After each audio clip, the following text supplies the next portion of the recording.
Okay, so you saw me paint, and I tried to get vertical or not normal to the surface when I painted.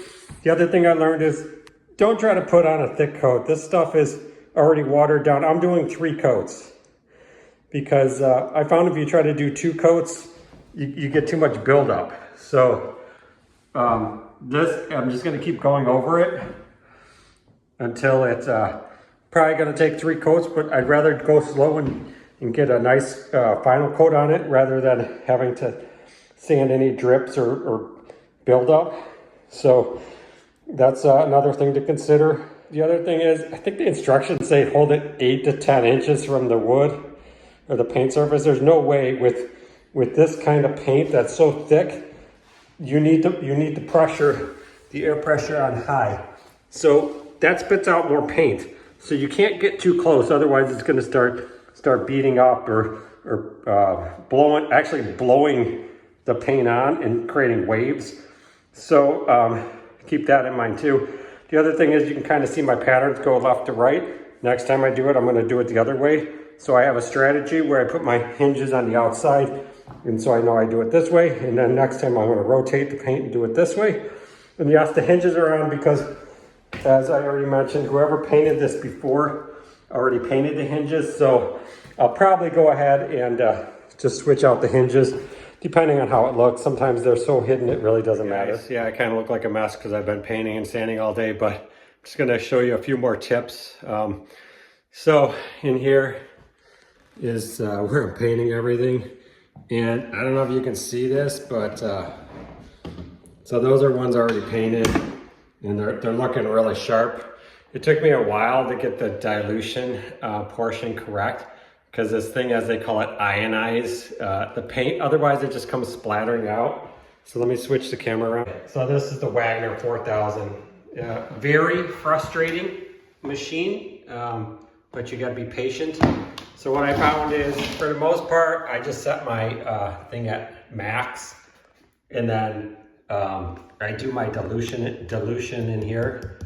So I did about 20% water, which really kind of like upsets me, because the manufacturer, which is like really good paint, this it's Sherwin-Williams, says do not dilute. So I'm like, well, what do I do? I mean, but the only way to get it through the damn sprayer is to dilute it. So, and then this is my spraying setup, so I just go around and hit it, and just make sure you have a mask. One other thing while we're at it.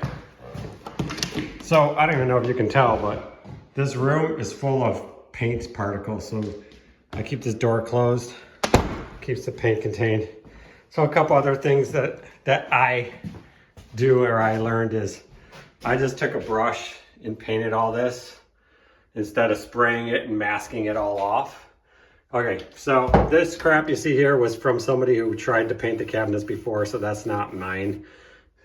You can tape this off. I didn't need to because it was already messed up. What I'll do is I'll just take a little sander and knock that down.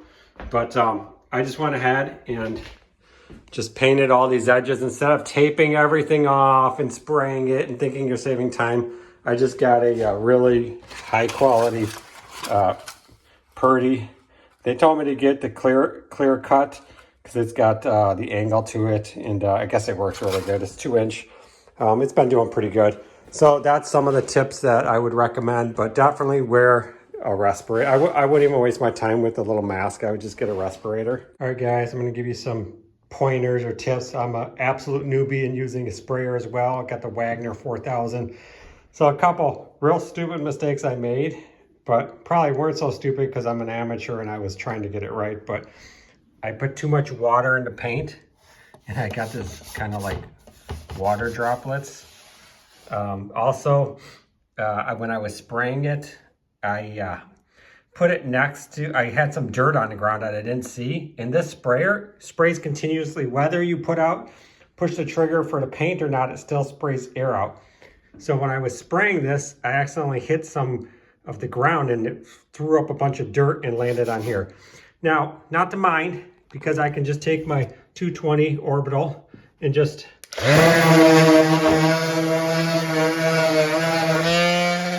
okay, now you're going to say, wow, I still see it. It's basically perfectly flat. It looks like it's there, but it's really not. So, and then I just went over the dirt too. So that's not a big deal. But those are some tips. Okay, and the other tip you want to do is, when I first started, I was taking these and I was painting them like vertically. And then I'm like, wow, it looks amazing. Yeah. Then I come back like a few minutes later and I notice, what the heck? It started dripping. So next tip is, make sure after you paint it, just lay it down and you're gonna get away, but you're not gonna get any runs or drips. In fact, I was originally painting them like this because I thought, hey, it's easier to just go back and forth and not bend down.